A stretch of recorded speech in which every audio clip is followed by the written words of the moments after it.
स्वागत है आपका विज्ञान वृक्ष पर, जो बीएससी के स्टूडेंट्स और एस्पायरिंग स्कॉलर्स के लिए ज्ञान और सफलता का एक अनोखा साथी है। हेलो एवरीवन, विज्ञान वृक्ष में आप सभी का स्वागत है। हम लोग पढ़ रहे थे general organic chemistry, that means structure and bonding of carbon.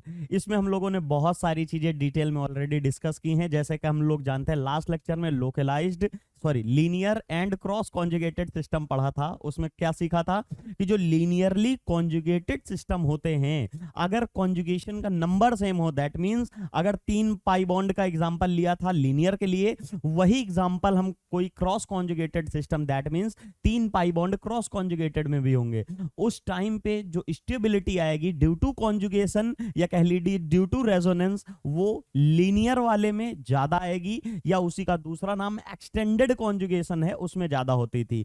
पूरा रीजन भी समझाया था कि कैसे एक ही डायरेक्शन में पाई बॉन्ड के डीलोकलाइज होने की वजह से स्टेबिलिटी ज्यादा आती है।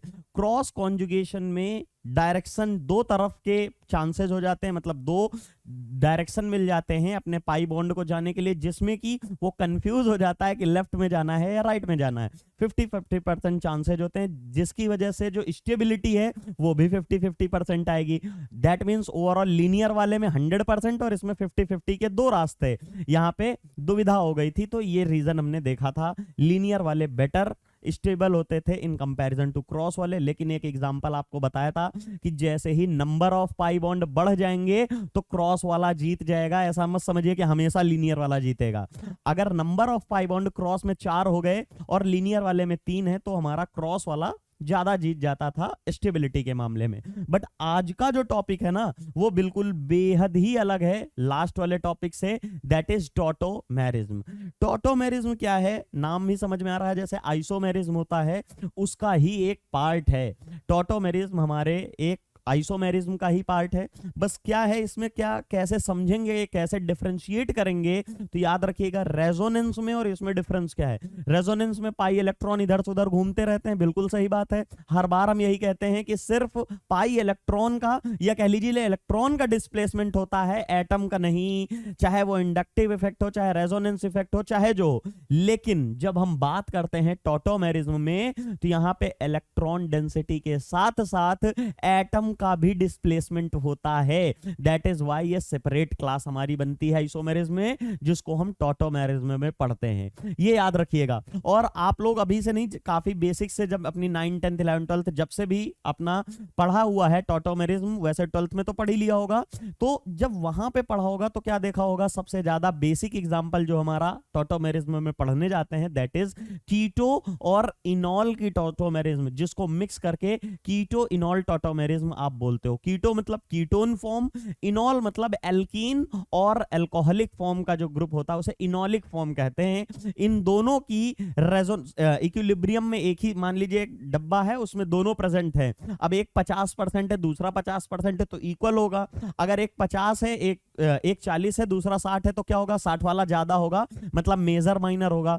इसी तरीके की कुछ परसेंटेज होती है इनकी, वो किस पे डिपेंड करेगी, वो स्टेबिलिटी पे, कि कौन सी फॉर्म ज्यादा स्टेबल है वही एग्जिस्ट करना चाहेगी। आप खुद बताइए, आपको 2 ऑप्शन मिले, एक खड़े रहने का और एक बैठ जाने का, क्या करेंगे? कि आप प्रिफर तो यही करेंगे, बैठ जाएंगे। मेट्रो से जाते हैं, मेट्रो में देख लीजिए, आप तुरंत देखते हैं किस जगह पे सीट है।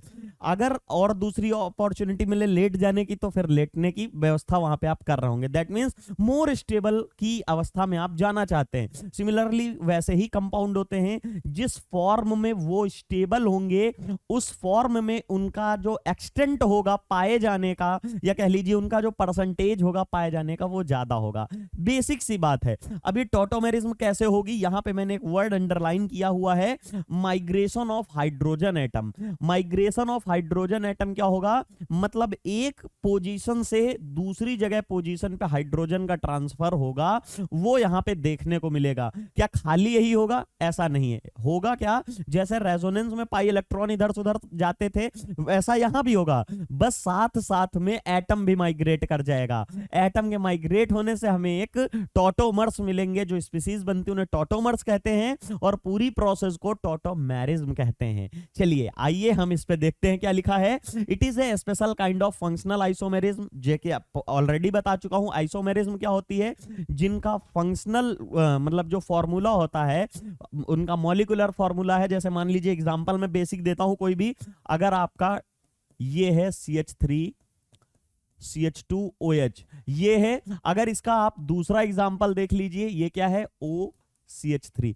अब इसका फॉर्मूला और इसका फॉर्मूला सेम है ना, मानिए आप देख लीजिए, ये C2H6O दोनों के ही लिए ये वैलिड है। लेकिन ये क्या है? ये अल्कोहल है, और ऊपर क्या है? वो ईथर है। दैट मींस दोनों अलग अलग फंक्शनल ग्रुप है, पोजीशन अलग है एटम्स की, उसकी वजह से आइसोमर बन गए। तो हम लोग क्या बोलते हैं आइसोमर्स में? सिंपल सी लाइन बोलते हैं कि जिनका मॉलिक्यूलर फॉर्मूला सेम हो और स्ट्रक्चर डिफरेंट हो, वो हमारे आइसोमर्स कहलाते हैं। उसी तरीके से फंक्शनल आइसोमर क्या है? कि जो पोजीशन चेंज हो, मतलब एक ये है और एक दूसरा था, एक अल्कोहलिक है, दूसरा ईथर है। हमें पता है अल्कोहल एक फंक्शनल ग्रुप है और ईथर भी एक फंक्शनल ग्रुप है। फंक्शनल ग्रुप होता क्या है? अगर आपसे एक लाइन में बताया जाए, फंक्शनल ग्रुप वो ग्रुप्स होते हैं जिसकी प्रेजेंस और अब्सेंस की वजह से किसी भी कंपाउंड की रिएक्टिविटी पे इफेक्ट पड़े या उसकी सारी प्रॉपर्टीज पे इंपैक्ट पड़ता है, वो हमारे फंक्शनल ग्रुप्स होते हैं। अब अल्कोहल एक अलग फंक्शनल ग्रुप है, ईथर अलग है, कीटोन अलग होता है, एल्कीन अलग होता है, अल्कोहल अलग होता है। ये सारा हम ऑलरेडी जानते हैं, ठीक है। बस हमें क्या देखना है? It arises due to the migration of hydrogen atom. क्या अराइज हो रहा है? Tautomerism from one polyvalent atom. Polyvalent atom क्या? जिसमें दो या दो से ज्यादा एटम्स होते हैं, उसमें बात कर रहे हैं। Polyvalent atom to which other within the same molecule. Important चीज क्या है? सेम मॉलिक्यूल में होना चाहिए। देखिए यहां पे क्या है? CH2 डबल बॉन्ड CH2 ये है। इसके ऊपर जब आप H2 की रिएक्शन कराते हो तो क्या होता है? CH3 और CH3 मिल जाता है। दैट मींस एल्केन मिल जाता है एल्कीन से। क्या ये टॉटोमेरिज्म है? कहेंगे सर माइग्रेशन ऑफ हाइड्रोजन है, बट ये डिफरेंट एटम में हो गया। मतलब एक ये कंपाउंड था और ये एक्सटर्नल H2 आके इसके ऊपर रिएक्ट कर रही है। ये हमारा टॉटोमेरिज्म नहीं शो करेगा। टॉटोमेरिज्म क्या है?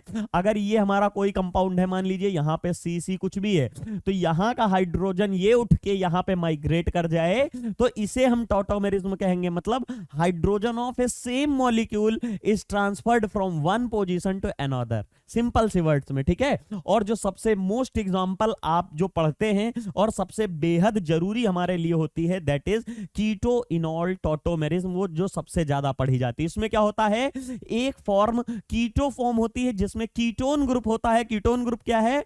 ये होता है कीटोन ग्रुप। ये R, यहां पे CO और ये R।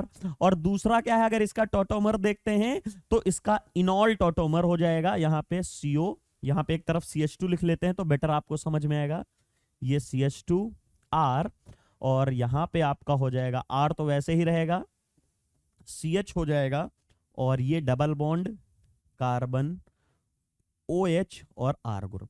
देखिए ये और इसमें डिफरेंस क्या है? अब इसमें देखिए यहीं से आपको समझ में आ जाएगा। R ग्रुप ऐसे ही है, R ग्रुप वैसे ही है, R ग्रुप वैसे ही है, R ग्रुप वैसे ही है। चेंजेस कहां आए हैं? ये जो इतना ग्रुप है ये क्या है? आपको दिख रहा है कीटो ग्रुप है। ये क्या है?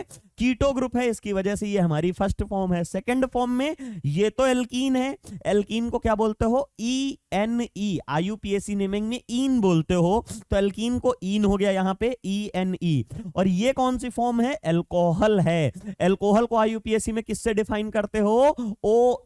OL से, ठीक है। तो ये जो है इनोल है, इसी में से ENE और OL, इसमें से E को ड्रॉप कर दिया जाता है जब दोनों एक साथ प्रेजेंट होते हैं और इसको बोल देते हो इनॉल। क्या बोल देते हो? इनॉल। ये ईन है, ये ऑल है, और जब दोनों को कंबाइन करते हो तो एक E को ड्रॉप कर दिया जाता है और नाम पड़ जाता है इनॉल। तो ये वाली कौन सी फॉर्म है? ये वाली सेकंड वाली जो फॉर्म है वो इनॉल फॉर्म है। और जो फर्स्ट फॉर्म बनाया हूं ये कौन सी है? ये कीटोन फॉर्म है।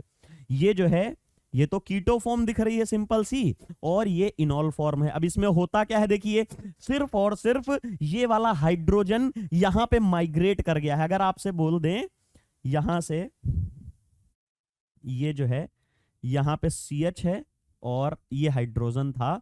यहाँ पे आपको माइग्रेशन देखने को मिली है इस वाले हाइड्रोजन की, यहाँ से ऐसे, और ये यहाँ पे जैसे ही निगेटिव चार्ज बनेगा और जो H+ है वो यहाँ पे ले लेगा। अब यहाँ से देखिए ये यहाँ आया तो ये निगेटिव चार्ज, यहाँ ऊपर गया तो यहाँ निगेटिव चार्ज, इससे दूर गया तो पॉजिटिव चार्ज, हाइड्रोजन से इलेक्ट्रॉन डेंसिटी कट गई तो H+ हो गया। अब यही चीज है, बस इसमें बॉन्डिंग करा दो। देखो O निगेटिव है, H+ को तुरंत ले लेगा तो OH बन जाएगा, और निगेटिव और पॉजिटिव एडजेसेंट साइट पे आएंगे, तुरंत अट्रैक्शन होके यहाँ पे बॉन्ड की फॉर्मेशन होगी और यहाँ डबल बॉन्ड और OH हो जाएगा। That means keto form enol form में कन्वर्ट हो गई, आपके सामने मैंने रिप्रेजेंट कर दी। यही होती है सबसे ज्यादा मोस्ट इंपॉर्टेंट हमारे लिए पढ़ने में, और इसको ही हम ऑलरेडी पढ़ते हुए आ रहे हैं और आगे भी पढ़ते रहेंगे। जब आप ऑर्गेनिक केमिस्ट्री में रिएक्शन में भी देखेंगे जाके ना, तो एक ये और एक होती है इमीन और इनामाइन। वो आज हम अभी एग्जांपल लेंगे। तो इमीन और इनामाइन की भी टॉटोमेरिस जो है काफी इंपॉर्टेंट होती है, लेकिन कीटो इनॉल से थोड़ा कम होती है। बेसिक है, सबसे ज्यादा यूज होने वाली है, इसी पे हम आज ज्यादा चर्चा करेंगे। कौन सी फॉर्म ज्यादा स्टेबल है, कौन सी कम स्टेबल है, कौन से फैक्टर गवर्न करेंगे कि कौन ज्यादा डोमिनेट करेगा, ये सारी चीजें डिटेल में हम लोग पढ़ेंगे। चलिए शुरू करते हैं। याद रखिएगा यहां पे हम लोगों ने 3 एग्जांपल लिया है, 3 simplest example of A कीटोइनॉल tautomerism. एक है एसिटल्डिहाइड, एक है एसीटोन और एक है साइक्लोहेक्सेनोन। देखिए एक है एसिटल्डिहाइड, एसिटल्डिहाइड मतलब CH3COH, ये एक हो गया। अगर इसका आप टॉटोमर बनाओगे तो क्या होगा? क्या ये हाइड्रोजन भाग जाएगा? नहीं, हमेशा टॉटोमेरिज्म में अल्फा कार्बन को भगाएंगे, मतलब जो इस तरह के कीटोन वाले फॉर्म्स होती उनमें क्या हमेशा ही अल्फा कार्बन से होगा? तो आंसर होगा नहीं। दैट मींस अगर आप इसमें देखो तो ये क्या है 1 और 2, यहां का हाइड्रोजन शिफ्ट हो रहा था अभी, तो ये क्या है 1-2 हाइड्रोजन शिफ्ट है। तो कहेंगे क्या सर हमेशा ही 1-2 शिफ्ट हाइड्रोजन शिफ्ट होकर क्या हमको आइसोमेरिज्म टॉटोमेरिज्म देखने को मिलेगी? आंसर होगा नहीं।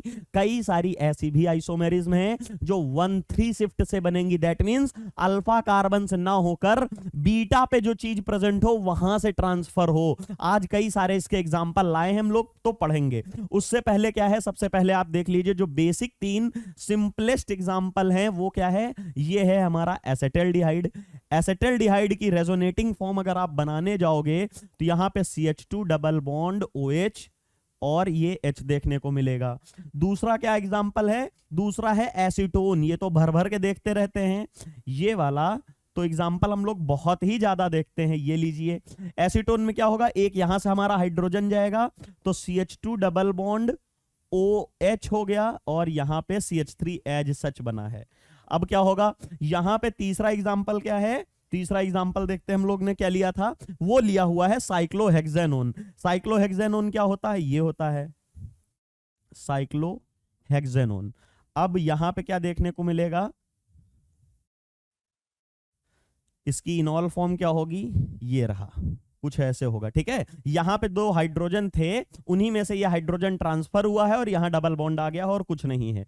फिर से हम बोलेंगे इस साइड जितनी भी पोजीशंस है ये सारी कौन सी हैं? ये सारी की सारी हमारी कीटो फॉर्म्स दी गई हैं। ये कौन सी हैं? ये कीटो फॉर्म्स हैं। और जो राइट हैंड साइड पे दी हैं हमारे लोगों के, मतलब मेरे तो राइट हैंड साइड पे है इस समय जहां पे लिख रहा हूं, ठीक है, आप अपना देख लीजिए। ये कौन सी है? ये इनॉल फॉर्म है, इन और ऑल। ठीक है, अब देखिए क्या है, यहां पे ये वाली और ये वाली तो नेग्लेजिबल में होती है और ये वाली लगभग 97.7% और 0.2 और 0.3% या 98% के आसपास 98 to 99% होती है। ये 1 to 2% देखने को आपको मिल जाती है लगभग। ये वाले तो नेग्लेजिबल ही होते हैं, सिंपल से उसमें आप देख लीजिए। ये हमने बता दिया कि कैसे कीटोइनॉल के बेसिक 3 एग्जांपल लेके हम बात करते हैं।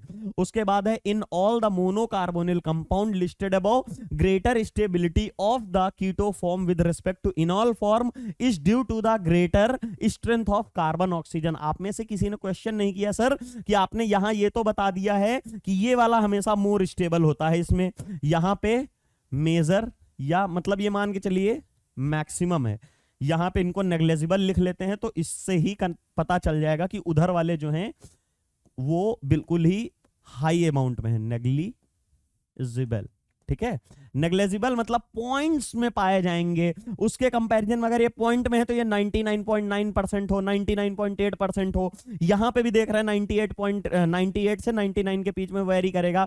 चलिए आपको नहीं याद है, सिर्फ ऐसे याद करिए कि कीटोन फॉर्म ज्यादा पाई जा रही है इनॉल के कंपैरिजन में। रीजन क्या है? रीजन ये है कि जो कार्बन यहां पे प्रेजेंट है और ऑक्सीजन है, इसके बीच में भी पाई बॉन्ड है, और यहां पे कार्बन और कार्बन के बीच में डबल बॉन्ड है, तो कार्बन और ऑक्सीजन के बीच का डबल बॉन्ड स्ट्रॉन्गर होता है। स्ट्रॉन्गर होने की वजह से यहां पे इसकी जो बॉन्ड एनर्जी होगी वो 364 किलो जूल पर मोल होगी, while in case of carbon, carbon pi bond 254 kilo joule पर मोल के आसपास देखने को मिलेगी। अब बताइए ये एक है, ये ज्यादा स्ट्रॉन्ग है कि ये वाला? सिंपल सी चीज है, पाई बॉन्ड यहां पे ज्यादा एनर्जी रिलीज कर रहा है तो इसको तोड़ने में भी ज्यादा एनर्जी लगेगी, और ये कम एनर्जी रिलीज कर रहा है तो इसको तोड़ने के समय भी कम ही एनर्जी रिलीज हो रही होगी। अगर इसका बेसिक एग्जांपल देखो तो आप में से कई सारे लोग बहुत अच्छे फ्रेंड होंगे, जो जितनी अच्छी फ्रेंडशिप होगा उसको तोड़ना उतना ही कठिन है। दैट मींस आपका जो सबसे बेस्ट फ्रेंड होगा तो उसको कोई अगर आपके बारे में 2 गलत बातें भी बता देगा तब भी वो आपके साथ रहेगा, आपकी सारी चीजें मानेगा। लेकिन अगर जिससे आप नए नए फ्रेंडशिप बनाओ, बिल्कुल अभी 2 दिन हुए हैं मिले, जानते भी नहीं है, उसको अगर किसी ने कुछ बता दिया तो वो हो सकता है आपसे नेक्स्ट टाइम से बात ही ना करे। सिमिलरली ये एनर्जी ज्यादा खर्च करके बॉन्ड बना है, तो जब टूटने का नंबर आएगा तो एनर्जी ज्यादा भी खर्च होगी, बट यहां पे आपको कम बॉन्ड की एनर्जी देनी पड़ेगी और आसानी से टूट जाएगा।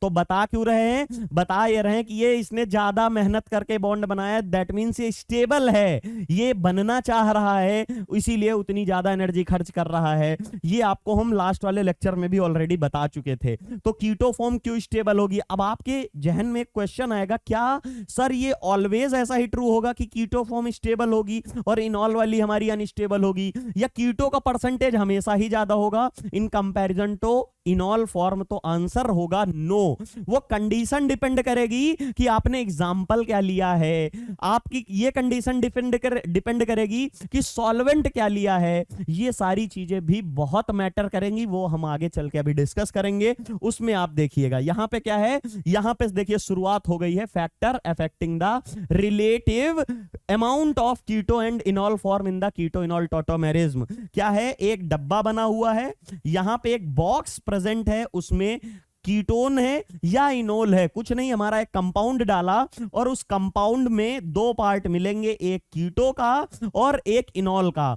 ये हमारा कंपाउंड कुछ हमने डाला, उसकी एक ए फॉर्म है और एक बी फॉर्म है, एक दूसरे में क्या है, ये रैपिड इक्विलिब्रियम में है। इक्विलिब्रियम फिजिकल में आप जानते हैं ना क्या है, कि कोई सब्सटेंस रिएक्टेंट है, वो प्रोडक्ट में भी टूट रहा है, प्रोडक्ट रिएक्टेंट में वापस बन रहा है, फिर से रिएक्टेंट प्रोडक्ट में और प्रोडक्ट रिएक्टेंट में। लेकिन जैसे ही हम बात करते हैं कि एक स्टेबल है या ज्यादा है, मेजर है, तो यहां पे क्या होगा कि अगर मान लीजिए ए से बी वाला, बी ज्यादा स्टेबल है तो ए से बी तो ज्यादा बन रहा होगा, लेकिन बी से ए कम बनेगा। क्यों? क्योंकि बी नहीं चाहता है कि वो ए में कन्वर्ट हो, क्योंकि ए लेस स्टेबल है। वो तो आप ऑलरेडी पढ़ते हैं फिजिकल में, बस यहां क्या बताना है, जो भी स्टेबल स्पीसीज होगी उसका परसेंटेज ज्यादा होगा, उसका एक्सटेंट जो होगा सॉल्यूशन में वो भी ज्यादा होगा। सिंपल से वहां पे तो सबसे पहला क्या है, यहां पे फैक्टर देखने को मिलेगा, स्टेबिलिटी ऑफ इनॉल फॉर्म।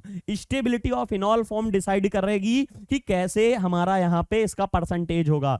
क्यों इसकी बात कर रहे हैं? क्योंकि कीटो फॉर्म का तो देख ही लिया है, कीटो तो हमेशा ही ज्यादा होगा नॉर्मल कंडीशन में। अगर आपसे पूछा जाए कि आप जो पढ़ रहे हैं तो वहां पे क्या आप अपने ग्रेजुएशन कर रहे हैं तो ग्रेजुएशन में पास हो जाएंगे कि नहीं, तो आप क्या बोलोगे, हाँ हो जाएंगे।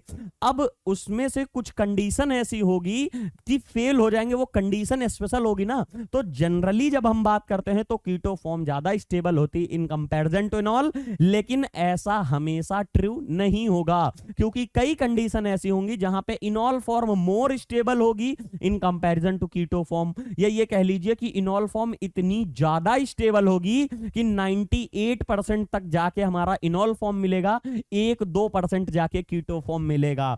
वाइल जनरली जब हम बात करते हैं तो कीटो वाले मैक्सिमम मिलते हैं, यहां तक कि 98 और 99% का मिलता है, और ये वाले नेग्लेजिबल या 1-2% मिलते हैं। लेकिन कुछ कंडीशन होंगी, कुछ इन्वायरमेंट होगा जिसकी वजह से इनॉल फॉर्म स्टेबलाइज हो रही होगी, और स्टेबलाइज हो रही होगी तो क्या ये वापस जाना चाहेगा? ये कहेगा जब यहां पे स्टेबिलिटी ज्यादा मिल रही तो वापस नहीं जाएंगे, नहीं जाएंगे तो यहां पे स्टेबल ज्यादा होगा, स्टेबल ज्यादा होगा तो यहां पे आपको क्या देखने को मिलेगा? यहां पे अगर देखोगे स्टेबल ज्यादा होगा तो उसका परसेंटेज भी ज्यादा देखने को मिलेगा। चलिए, ये है सबसे पहले स्टेबिलिटी ऑफ इनॉल फॉर्म कैसे डिसाइड करेंगे। यहां पे लिखा हुआ है क्या है? नेग्लेजिबल अमाउंट है। एग्जांपल कौन सा लिया गया है यहां पे? एक मिनट, यहां पे चलिए देखिए, यहां पे क्या है, जब भी हमारा स्टेबलाइज होगा इंट्रामोलिकुलर हाइड्रोजन बॉन्डिंग, क्या कह रहा था अभी मैं कि इनॉल फॉर्म कब स्टेबल होगी। देखिए कोई भी फैक्टर आ जाए, वो चाहे सॉल्वेंट का आ जाए, चाहे हाइड्रोजन बॉन्डिंग का आ जाए, या बनने वाली सिस्टम हमारा एरोमेटिक हो जाए इनॉल फॉर्म में, तो क्या होगा? एरोमेटिक सिस्टम क्या कभी नॉन एरोमेटिक या एंटी एरोमेटिक होना चाहेगा? कभी नहीं चाहेगा। क्यों? क्योंकि आपको पता है एरोमेटिसिटी आने से सिस्टम हाईली स्टेबल होता है, बहुत ज्यादा। बेंजीन को देखिए 151 किलोजूल पर मोल की स्टेबिलिटी आती है, बहुत ज्यादा है, ठीक है। तो वही चीज है कि जब हम बात करते हैं as stated above in simple aldehyde, aldehyde ही तो था ये वाला, ये एग्जांपल जो लिया है ये एल्डिहाइड है, ये कीटोन है, ये कीटोन है। तो एल्डिहाइड और कीटोन को जो बेसिक एग्जांपल्स लिए हैं उसमें आपको क्या देखने को मिलेगा? कीटो फॉर्म मेजर होती है और इनॉलिक वाली नेग्लेजिबल होती है। वो दो तो नेग्लेजिबल ही थे, जो थर्ड वाला एग्जांपल है 1-1.5% था, ठीक है। However if the enolic form is stabilized by the intramolecular hydrogen bonding, यहां पे लिखा है इंट्रामोलिकुलर हाइड्रोजन बॉन्डिंग। ये इंट्रा मतलब क्या है? एक वर्ड होता है इंटर और एक होता है इंट्रा। जब कोई भी काम एक ही कंपाउंड में हो, एक ही मॉलिक्यूल में हो, जैसे आपने जब हाइड्रोजन बॉन्डिंग पढ़ी होगी तो यहां पे ऑर्थो नाइट्रोफेनॉल का एग्जांपल भर भर के पढ़ा होगा कि ऑर्थो नाइट्रोफेनॉल है, ये रहा ऑर्थो नाइट्रोफेनॉल में। ये वाला जो होता है ना, देखिए ये क्या है? एक ही मॉलिक्यूल है और इसी में ही हाइड्रोजन बॉन्डिंग हो गई, तो इसे कहते हैं इंट्रामोलिकुलर, इंट्रा RA वाला इंट्रा मोलिकुलर हाइड्रोजन बॉन्डिंग बोलते हो। वाइल इन केस ऑफ पैरानाइट्रोफेनॉल, ये रहा, इसमें क्या देखने को मिलेगा? एक दूसरा फेनॉल आएगा और इसके साथ यहां पे हाइड्रोजन बॉन्डिंग कर रहा होगा, ये वाला OH और ये वाला NO2 इनके बीच में, मतलब एक ये हमारा मॉलिक्यूल और एक ये हमारा मॉलिक्यूल, इन दोनों मॉलिक्यूल के बीच में अगर देखने को मिलता है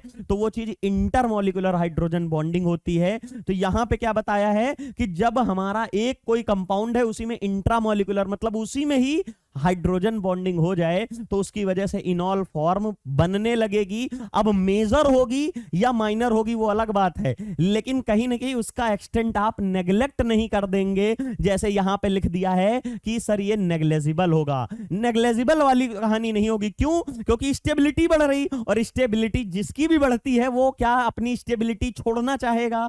नहीं छोड़ेगा ना। मैंने अभी बताया था आपको, मेट्रो में जाते हो तो वहां पे खड़े होने का मौका मिलता है या बैठने का मिलता है, तो क्या करोगे? सिंपल है, तुरंत से बैठ जाओगे। सिमिलरली अगर वहां पे हाइड्रोजन बॉन्डिंग से थोड़ी भी स्टेबलाइजेशन मिल रही है तो वो चाहेगा इनॉल फॉर्म में ही रहे।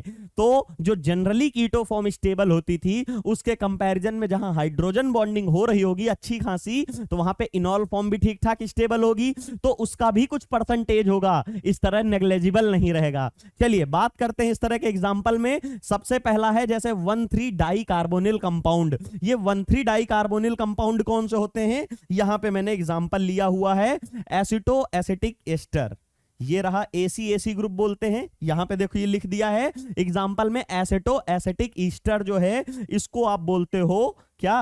ACAC group. अगर आप इसको शॉर्ट में बोलो तो ये ACAC ग्रुप होता है, शॉर्ट में लिखते हैं। ऑर्गेनोमेटेलिक केमिस्ट्री में आपको ये चीज बताई जाती है, इसे ACAC ग्रुप कहते हैं। कुछ नहीं, आप इस ग्रुप को देखिए, इसका नाम 1,3 कैसे पड़ा है यहां पे देखिए। अब देखिए ये ग्रुप आपके सामने यहां पे दिया गया है, यहां पे क्या है? 1,3 di carbonyl compound, the amount of chelation and resonance as enolic form is much greater than acetaldehyde और एसीटोन। नॉर्मली एसीटोन और एसिटल्डिहाइड में हमें क्या देखने को मिला? Negligible amount. लेकिन यहां पे क्या होगा? ये वाला जो हाइड्रोजन है इसे एक्टिव हाइड्रोजन बोलते हैं, एक्टिव मिथिलीन कंपाउंड भी बोलते हैं। यहां पे क्या है? हाइड्रोजन जो है ना बहुत ज्यादा एसिडिक होता है। क्यों? क्योंकि यहां से एसिडिक क्यों होता है, देखिए याद करिए लास्ट लेक्चर जब मैंने एसिडिटी और बेसिसिटी पढ़ाई थी, एसिडिटी की जहां भी डिफिनेशन आए तो तुम तुरंत समझ लो H+ की डोनेशन की बात हो रही है। H+ की डोनेशन कैसे होगी, देखिए यहां पर से ये वाला H+ यहां से निकल जाए, यहां पे CO और यहां पे निगेटिव, और फिर इधर CO और इधर OCH C2H5। देखिए क्या है, ये वाला जो O निगेटिव है ना, ये दो तरफ से -M से स्टेबलाइज है, एक तो इस साइड और एक इस साइड। मतलब पहले तो एक को ही अगर स्टेबिलिटी मिल जाए तो बहुत अच्छी है, लेकिन इसको दो साइड से स्टेबिलिटी मिलती है। 1 2 3 4 5 पूरे के पूरे 5 एटम्स पे चार्ज डिस्ट्रीब्यूट हो जाता है, और चार्ज डिस्ट्रीब्यूट होता है तो क्या होता है, सिस्टम स्टेबल होता है, क्योंकि एनर्जी रिलीज होती है। एग्जांपल दिया था, एक बच्चे को 10 बुक्स पकड़ा दीजिए अकेले लोड हो उस पे, तो वह हाईली अनस्टेबल होगा। लेकिन वही दूसरा बच्चा हो, उसके पास 10 बुक्स हो, लेकिन दो अगल बगल में कोई और उसके फ्रेंड्स आ जाएं, तो वो बुक्स जो 10 थी दो करके डिस्ट्रीब्यूट कर लेंगे, तो सबके हाथ में दो बुक्स होंगी, तो वो स्टेबल होंगे। उसी तरीके से खाली यहां रुकता तो अनस्टेबल होता, लेकिन दो यहां बुक्स इसने डिस्ट्रीब्यूट कर ली और इसका वेट कम हो गया, दैट मींस ये स्टेबल हो गया। वही है, तो ये एसिड अपना H+ दे देता है, इसलिए इसको हम लोग यहां पे एसिडिक प्रोटॉन बोलते हैं, यहां से एसिडिक हाइड्रोजन निकलता है। अब ये क्या होगा, ये हाइड्रोजन यहां से जाएगा, वही चीज है यहां पे ऊपर, ये इसको और ऊपर करेंगे, ये आपको एक फॉर्म देखने को मिलेगी। यहां पे क्या है, हाइड्रोजन बॉन्डिंग हो रही है। अब बताइए ये कौन सी वाली हाइड्रोजन बॉन्डिंग है, मैं कहूंगा कि सिस्टम एक ही है तो इसे इंट्रामोलिकुलर हाइड्रोजन बोलोगे। क्या इसका नाम दोगे, इंट्रामोलिकुलर हाइड्रोजन बॉन्डिंग।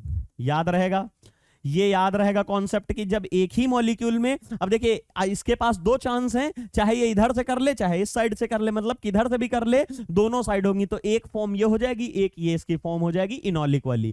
तो ये कितने परसेंट है, 93% है। और ये एक्सपेरिमेंटली देखिए ये याद करने वाला है, ये याद करने वाला, इसमें कुछ लॉजिक नहीं है कि इसको आपको मैं यहां करके दिखाऊं कि देखिए 5% हो गया, 7% हो गया, तो ये याद करना है। जनरली आप याद कर लो, keto form more stable than enol form, लेकिन अगर इनॉल फॉर्म को कोई स्टेबलाइज करने आ रहा है तो फिर जो इनॉलिक फॉर्म है वो नेग्लिजिबल नहीं रहेगी। मैंने कहा था ना कि जब कोई किसी सिस्टम को स्टेबलाइज करने आएगा तो उसकी कुछ ना कुछ परसेंटेज मिलेगी।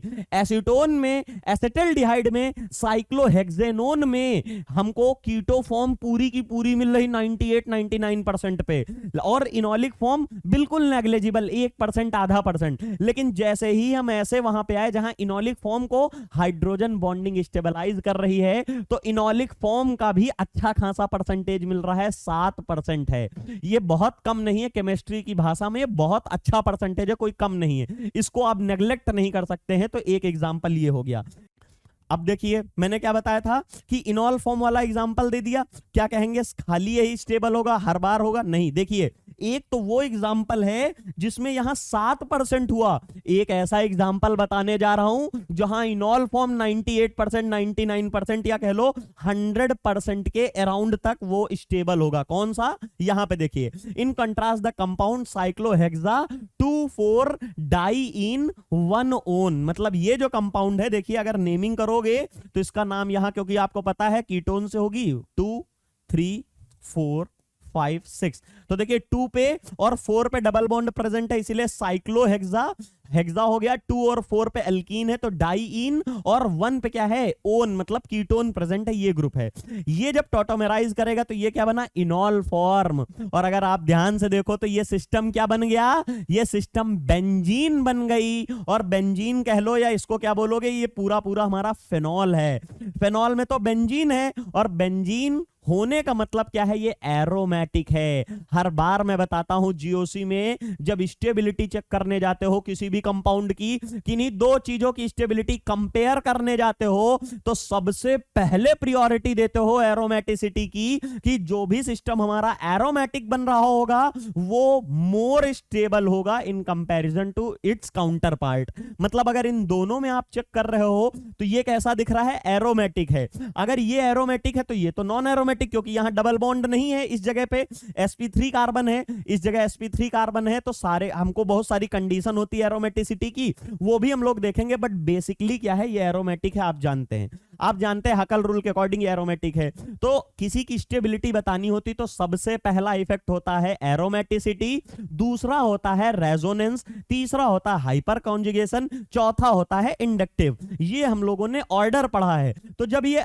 एरोमेटिसिटी ही इसको गेन हो गई तो ये स्टेबल ही होगा, हाईली स्टेबल होगा, थोड़ा बहुत नहीं हाईली स्टेबल होगा, जिसकी वजह से आपको देखने को मिलता है ये वाली फॉर्म मेजर होती है in comparison to keto form. ये जान लीजिए कि इनोलिक फॉर्म में अभी तक हम लोग पढ़ रहे थे कि कीटो फॉर्म 99% के अराउंड पाई जा रही थी, बट यहां पे अगर आप जाओगे ना तो इनॉल फॉर्म हमारी 99% के अराउंड होगी। और इसका रीजन क्या है, ये एरोमेटिक है और इसकी रेजोनेंस एनर्जी जो है ना वो बहुत ज्यादा। रेजोनेंस एनर्जी क्या थी, पूरा लेक्चर लिया था कि एनर्जी पजेस बाई डीलोकलाइजेशन, मतलब इलेक्ट्रॉन हमारे डीलोकलाइज करेंगे एक जगह से दूसरी जगह। और आपको पता है चार्ज स्पीसीज कहीं भी घूमे, पाई इलेक्ट्रॉन कहीं भी घूमे तो एनर्जी रिलीज करेंगे। एनर्जी रिलीज करेंगे तो सिस्टम स्टेबल हो जाएगा, खुद की एनर्जी कम हो जाएगी। और सब कोई अपनी एनर्जी कम करना चाहता, सब लोग स्टेबल होना चाहते हैं। आपको कितनी देर क्लास में खड़ा होकर कितने क्लास पढ़ लेंगे, एक क्लास दो क्लास, आप चाहते हैं ना बैठ के वहां पे आराम से बैठ के क्लास लें,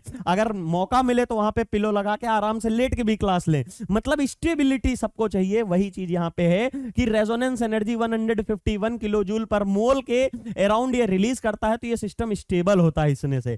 ये वाली हमारी मेजर हो जाएगी, ये वाली माइनर हो जाएगी। और जनरली जो एग्जांपल सारे पढ़ते हैं कीटो इनॉल के, वहां पे कीटो फॉर्म स्टेबल होती है। लेकिन अभी हमने एसिटो ये वाला पीछे वाला एग्जांपल देखा था जिसमें हमने बताया था एक्टिव मिथिलीन कंपाउंड है ये वाला, एसी ग्रुप क्या है, यहां पे हमको देखने को मिलता है साफ साफ कि 7%, जहां 0% से उठ के यहां पे 7% वाला इनॉल फॉर्म आया, और नेक्स्ट एग्जांपल में आते आते 7% से 99% ले आए। ये वाली फॉर्म मेजर, इसीलिए देखिए कन्वर्जन जो एरो भी बनाया ना, कंप्लीट इक्विलिब्रियम नहीं बनाया है। दैट मींस जो रिएक्टेंट से प्रोडक्ट साइड में जा रहा है या लेफ्ट साइड से राइट साइड में आ रहा है वो तो पूरा पूरा कन्वर्ट हो रहा है, लेकिन इस साइड से इस साइड जाने वाला एरो बहुत छोटा है। मतलब अगर यहां ये 100 मॉलिक्यूल थे, 100 के 100 इधर आ जाएंगे, लेकिन वापस जाने के टाइम 1 या 2 जाएंगे, बस इतना आप समझ लीजिए। ये आपको एरो रिप्रेजेंटेशन बता रहा है, ये यहां पे हमने डेटा लिखा है। चलिए फिर क्या है, यहां पे बात करेंगे स्टेरिक हिंडरेंस। स्टेरिक हिंडरेंस का क्या इंपैक्ट आता है वो देखेंगे। देखिए अभी थोड़ी देर पहले ही ये वाला हमने एग्जांपल लिया था, ये वाला एग्जांपल थोड़ा सा चेंज है क्योंकि हमने ये एसी ग्रुप नहीं है। एसी ग्रुप क्यों नहीं है, क्योंकि यहां पे हमने जो लिया था ये था एसिटो एसिटिक ईस्टर, कौन सा, ये वाला था। ठीक है, ये हमारा था, यहां पे क्या है OC2H5 भी लगा हुआ है। लेकिन ये वाला जो हमने लिया है यहां पर, ये एग्जांपल जो लिया है स्टेरिक हिंड्रेंस वाले में, ये क्या है, ये हमारा एसेटाइल एसीटोन है। एसेटाइल एसीटोन क्या है, देखिए एसेटाइल ग्रुप को ये बोलते हो, ये हमारा एसेटाइल ग्रुप हो गया। ठीक है, एसेटाइल ग्रुप ये हो गया। एसीटोन किसे बोलते हो आप, एसीटोन इसे बोलते हो। ठीक है, तो जब आप इसको लिंक कर दोगे इस वाली पोजीशन से तो देखिएगा यही वाली फॉर्म बन के तैयार होगी। तो ये तो कीटो फॉर्म है, इसी की इनॉल फॉर्म आप जब बनाने जाओगे तो यही आपको आएगी। ये भी क्या है, यही वाला एक, अगर आपको रुकिए एग्जांपल मैं देता हूं आपको तब बेटर समझ में आएगा। देखिए ये क्या है, एसिटो, ठीक है, और ये एसीटोन। अब जब इनको लिंक कराएंगे तो ये वाला CH3 क्या हो जाएगा, CH2 हो जाएगा, और ये ऐसे लिंक हो जाएगा। पहली चीज तो ये कौन सी फॉर्म दिख रही है आपको, कीटो फॉर्म दिख रही है इसकी। ये कौन सी फॉर्म है, CH3CO CH2 CO CH3, ये कौन सी फॉर्म है, कीटो ग्रुप है तो कीटो है। तो इसका क्या होगा, इसकी दूसरी फॉर्म क्या होगी, इनॉल फॉर्म। इनॉल फॉर्म क्या होता है, ये वाला डब्बा यहां से अलग करना है, मतलब हाइड्रोजन को, ये CH3 O CH double bond OH, और यहां पे तो CH3 वैसे ही रहेगा। इसके बीच में क्या देखने को मिलेगा, ये हाइड्रोजन बॉन्डिंग होगी। ये हाइड्रोजन बॉन्डिंग होगी तो कीटो फॉर्म यहां कितनी होगी, यहां 76% होगी और यहां 24% होगी। थोड़ी देर पहले देखा था ईस्टर वाला, जब देखा था उसमें पूरा यही था और कुछ नहीं था। एक मिनट,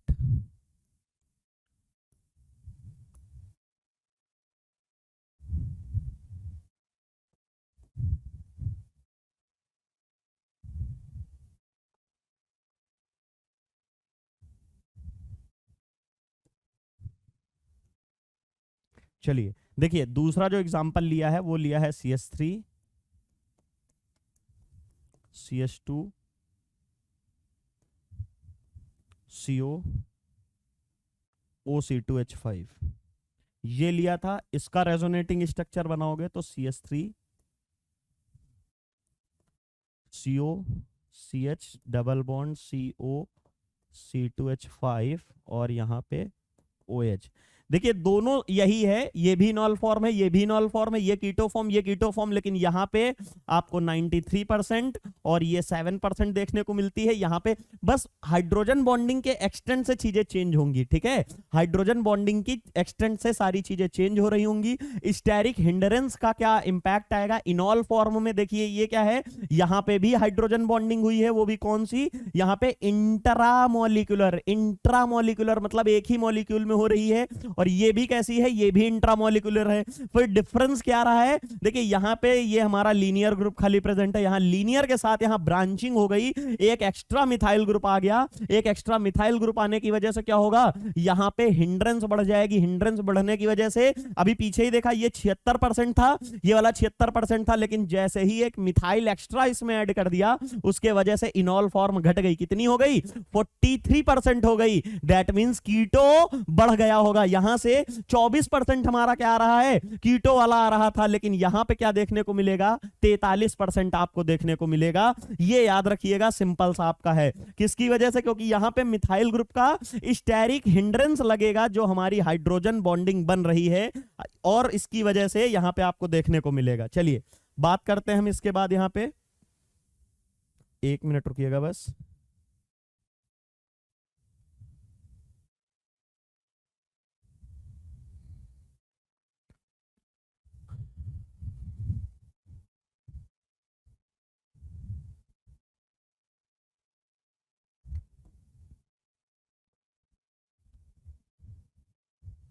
ये हमारा डायग्राम बहुत बड़ा हो चुका है।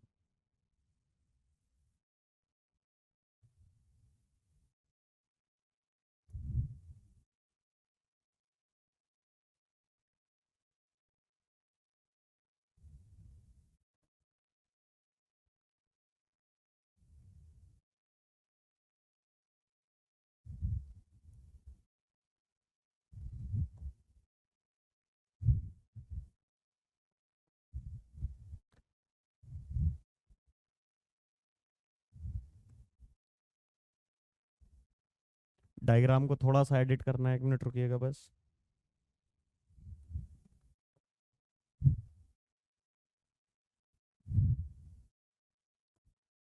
बस हो गया है, ये लीजिए, यस ओके राइट हो गया है।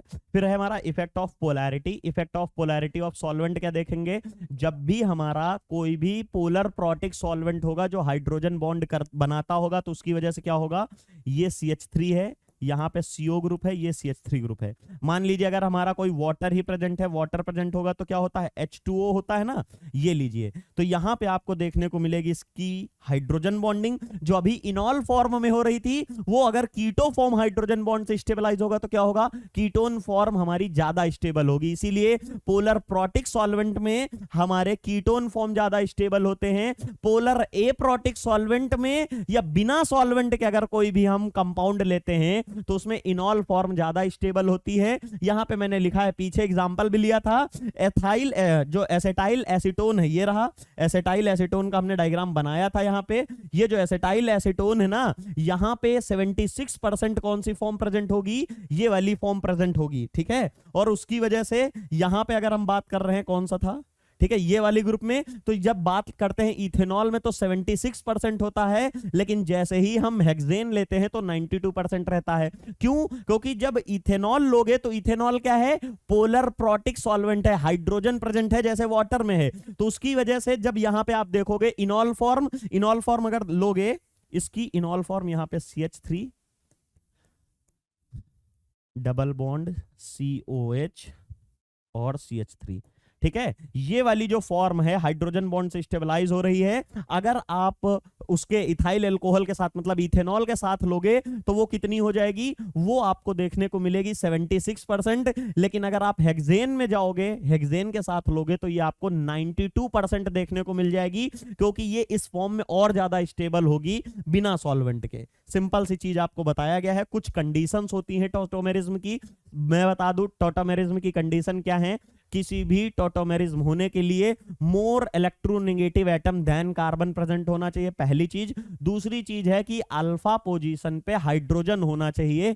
कीटोइनॉल वाले केस में कई ऐसी कंडीशन भी मिलेंगी जहां पे आपको अल्फा हाइड्रोजन भी मिलेगा, सारी चीजें होंगी। अभी चलिए बात करता हूं, यहां पे लिख दिया है, आप देखिए यहां पे क्या है, एसिटोफेनॉन। एसिटोफेनॉन क्या होता है, ये रहा एसिटोफेनॉन, ये बेंजीन CO CH3, ठीक है, ये हो गया। And butane two own, butane two own क्या है, CH3 CH2 CO CH3। ये कैसे एग्जांपल हैं, all contain acidic alpha hydrogen. देखिए ये अल्फा है, ये अल्फा है, ये अल्फा है, ये अल्फा है। इस पोजीशन पे तो नहीं है हाइड्रोजन, लेकिन यहां पे है, यहां पे भी है देखिए, और यहां पे भी है। ब्यूटेन टू ओन में भी है और इसमें भी है। और इलेक्ट्रोनेगेटिव एटम की जो कंडीशन है, ये देखिए यहां ऑक्सीजन है, यहां भी ऑक्सीजन है। दैट मींस ये दोनों ही हमारे टॉटोमेरिज्म शो करेंगे। और टॉटोमेरिज्म शो करेंगे तो क्या बनेगा, देखिए अगर टॉटोमेरिज्म में बना दूं तो क्या होगा, यहां पे तो बेंजीन एज सच रहेगा, यहां पे OH आ जाएगा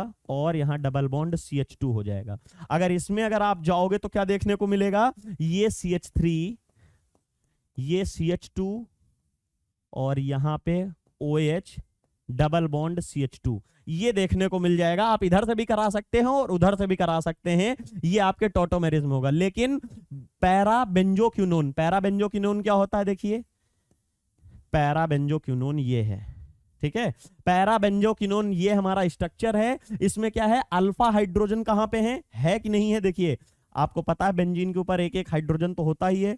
तो यहां पे अल्फा हाइड्रोजन तो है, उसके बावजूद यहां पे टॉटोमेरिज्म नहीं होगी। कहेंगे सर क्यों, कि यहां पे तो निगेटिव चार्ज भी, हाइड्रोजन भी है, लेकिन बच्चा ये sp2 हाइब्रिडाइज्ड कार्बन पे है, sp2 हाइब्रिडाइज्ड कार्बन पे है, तो ये एसिडिक हाइड्रोजन नहीं है, ये टूटेगा नहीं जल्दी से, ये बहुत स्ट्रांगली बॉन्ड है। अगर ये टूटेगा नहीं तो ऑक्सीजन पे जाएगा कैसे, इसलिए ये टॉटोमेरिज्म नहीं शो करता है। सिमिलरली दूसरा हमारा एग्जांपल कौन सा है इसके साथ में, दूसरा हमारा एग्जांपल है, यहां पे दिया होगा, ठीक है, दूसरा है बेंजल्डिहाइड। चलिए एक एग्जांपल ये हो गया, दूसरा है बेंजल्डिहाइड, ठीक है। बेंजल्डिहाइड क्या होता है, ये रहा, ठीक है।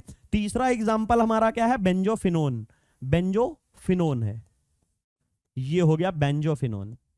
अब क्या देखने को मिलेगा, इनमें ये वाले स्ट्रक्चर तो ऐसे हैं जिसमें अल्फा हाइड्रोजन है, उसके बावजूद टॉटोमेरिज्म नहीं हो रही। क्यों, क्योंकि ये हमारा एसिडिक हाइड्रोजन नहीं है, टाइटली बाउंड हमारा sp2 कार्बन से है, तो ये टूट ही नहीं रहा है। इनमें क्या है, ये अल्फा कार्बन है लेकिन इसके ऊपर हाइड्रोजन ही नहीं, यहां डबल बॉन्ड और 4 वैलेंसी ऑलरेडी कंप्लीट है। सिमिलरली इसमें भी ये अल्फा हाइड्रोजन और ये अल्फा हाइड्रोजन, इसमें अल्फा हाइड्रोजन के अल्फा कार्बन के ऊपर अल्फा हाइड्रोजन ही नहीं है, हाइड्रोजन नहीं है, तो कीटो और इनॉल की टॉटोमेरिज्म नहीं देखने को मिलेगी। इसमें क्यों नहीं देखने को मिल रही है, क्योंकि यहां पे हाइड्रोजन तो है लेकिन sp2 हाइब्रिडाइज्ड कार्बन पे है और स्ट्रांगली बॉन्डेड है, वो टूट नहीं रहा है। तो इस तरह के केसेस में आपको कीटो इनॉल टॉटोमेरिज्म नहीं देखने को मिलेगी। और कुछ ऐसी टॉटोमेरिज्म है जो कि लेक्चर शुरू करने से पहले ही बताया था कि जो 1,3 हाइड्रोजन शिफ्ट होते हैं, पीछे वाले एग्जांपल में देखा 1,2 कार्बन पे सब सारे हो रहे हैं, ये रहा। इसमें भी हमने कहा, कहां से बताया है, ये कार्बन है इस वाली पोजीशन से, पहला और दूसरा यहां से शिफ्ट होता, अगर होता, नहीं है। इसके पीछे की भी जितने भी एग्जांपल किया है अभी, उसमें सब में देख लिए 1,2 कार्बन शिफ्ट किया, लेकिन ये एग्जांपल ऐसे हैं जो कि एग्जांपल है 1,3 शिफ्ट के। अब देखिए यहां पे क्या है, ये हमारा नाइट्रो फॉर्म है, नाइट्रो एसिटोनाइट्रो की फॉर्म की टॉटोमेरिज्म की बात करेंगे। यहां पे ये हमारा ग्रुप NO2 ग्रुप क्या बोलते हो, नाइट्रो ग्रुप बोलते हो। तो यहां पे CH3 के साथ जब लिंक करोगे तो इसकी टॉटोमेरिज्म देखने जाओगे तो ये कौन कौन सी पोजीशन पे, देखिए यहां पे बात करोगे ये हाइड्रोजन 1 पोजीशन है, ये 2 पोजीशन है, 3 पोजीशन है, यहां का हाइड्रोजन उठ के इसके ऊपर जाएगा तो 1-3 का हाइड्रोजन शिफ्ट हो रहा है, ऐसी फॉर्म है, ये हमारा नाइट्रो फॉर्म है। नाइट्रो फॉर्म ऐसी नाइट्रो फॉर्म में आपस में टॉटोमेरिज्म करते रहेंगे। सिमिलरली इमीन और इनामाइन जो कि नेम रिएक्शन में बहुत ज्यादा अच्छा इंपॉर्टेंट रोल अदा करेगा, वो क्या है, यहां पे देखिए क्या है, ये हमारा इमीन सिस्टम है। जब भी नाइट्रोजन डबली बॉन्डेड कहीं जुड़ा होता है उसे इमीन फॉर्म बोलते हैं, इमीन फॉर्म। और अगर मान लीजिए इसी में पॉजिटिव चार्ज कैरी कर लेता है उसे इमीनियम आयन बोल देते हैं। आपने पढ़ा होगा ना इमीनियम आयन, तो यहां पे इमीन के फॉर्म में है क्योंकि पॉजिटिव चार्ज अभी नहीं आया। मान लीजिए NH2 होता हो पॉजिटिव तो इसे इमीनियम आयन बोल देते हो, लेकिन जब अपनी न्यूट्रल फॉर्म में एग्जिस्ट है तो इसे इमीन बोलते हो।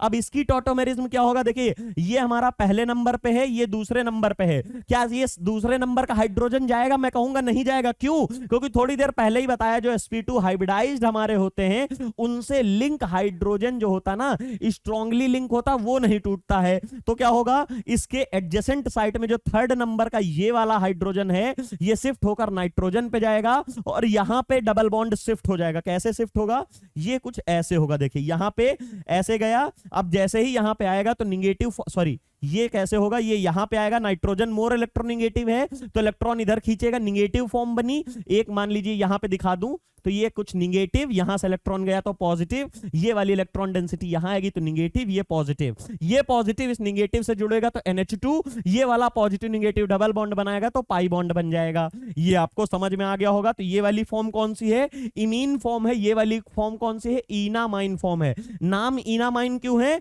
देखिए ये एल्कीन है तो नाम हो गया ईन, और ये क्या है NH2 है, एमीन है ना, तो उसकी वजह से दोनों जुड़ गए, इनामाइन नाम पड़ गया और ये हमारा इमीन है।